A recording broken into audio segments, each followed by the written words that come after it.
فجر کی نماز خود پر لازم کر لو، کیونکہ یہ شیطان کے خلاف دن میں تمہاری پہلی فتح ہے۔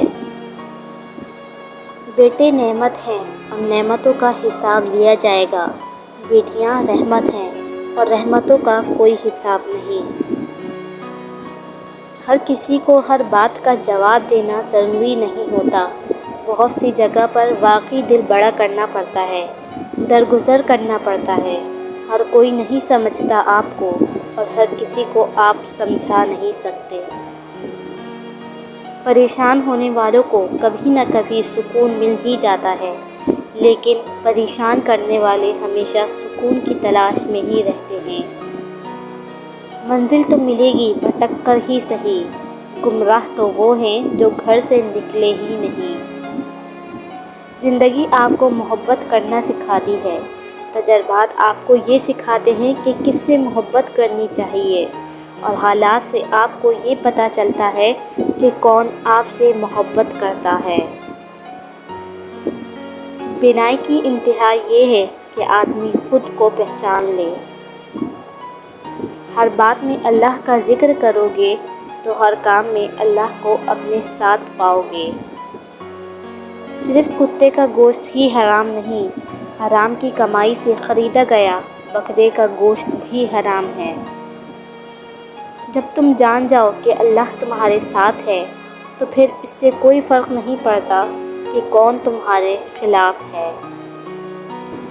جتنا زیادہ سوچو گے اتنی زیادہ اذیت میں رہو گے۔ یا تو اپنے آپ کو مضبوط کر لو یا مصروف کر لو۔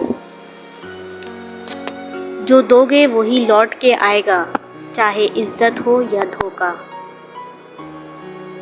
دل ایک شیشے کی مانند ہے، اگر ایک بار ٹوٹ جائے تو دوبارہ جڑ نہیں سکتا، لیکن اگر جڑ بھی جائے تو اپنی پہلی والی چمک کھو دیتا ہے۔ عورت کا پردہ، عورت پر پردہ ایسے جچتا ہے جیسے قرآن پاک پر غلاف۔ دنیا کی چیزیں ملنے پر خوش نہ ہوں، کیونکہ دنیا کی ہر چیز عارضی ہے، کیونکہ ہمارے رب نے بہت بہتر آخرت ہمارے لیے تیار کی ہے، کیونکہ ہمارے نبی صلی اللہ علیہ وآلہ وسلم نے دنیا میں دل لگانے سے منع کیا ہے۔ زندگی کی ہر ایک ٹھوکر یہی احساس دلاتی ہے کہ اے اللہ میرا تیرے سوا کوئی نہیں۔ ظلم اور والدین سے بدسلوکی دو ایسے گناہ ہیں جن کی سزا اللہ دنیا میں ہی دے دیتا ہے۔ بہترین دوست وہ ہوتا ہے جس سے آپ سیکھ جائیں، جو آپ کی تربیت کر دے، جو آپ کی غلطیوں کی نشاندہی کرے، جو آپ کو روک لے، آپ کو گرتے ہوئے تھام لے اور بھلائی کے راستے سے کبھی ہٹنے نہ دے۔ جب رسی سخت ہو جائے تو سمجھ جائیں کہ ٹوٹنے والی ہے، اسی طرح حالات سخت ہو جائیں تو جان لیجئے کہ اب آسانی آنے والی ہے۔ ان مع العسر یسرا، بے شک ہر مشکل کے ساتھ آسانی ہے۔ پنچھی اور انسان اگر کسی اور کے دانے کے عادی ہو جائیں تو انہیں آزاد کر دینا چاہیے۔ نصیب کا لکھا مل کر ہی رہتا ہے، کب، کہاں اور کیسے یہ صرف اللہ ہی جانتا ہے۔ رزق کی فکر نہ کرو، یہ اللہ کی ذمہ داری ہے۔ آخرت کی فکر کرو، یہ تمہاری ذمہ داری ہے۔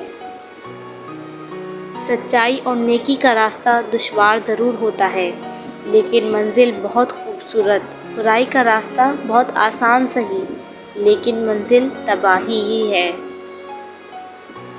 حضرت علی رضی اللہ عنہ، جو اللہ کے سوا کسی دوسرے سے نفع پہنچنے کی امید رکھتا ہے، اس کی امیدیں جھوٹی ثابت ہوتی ہیں۔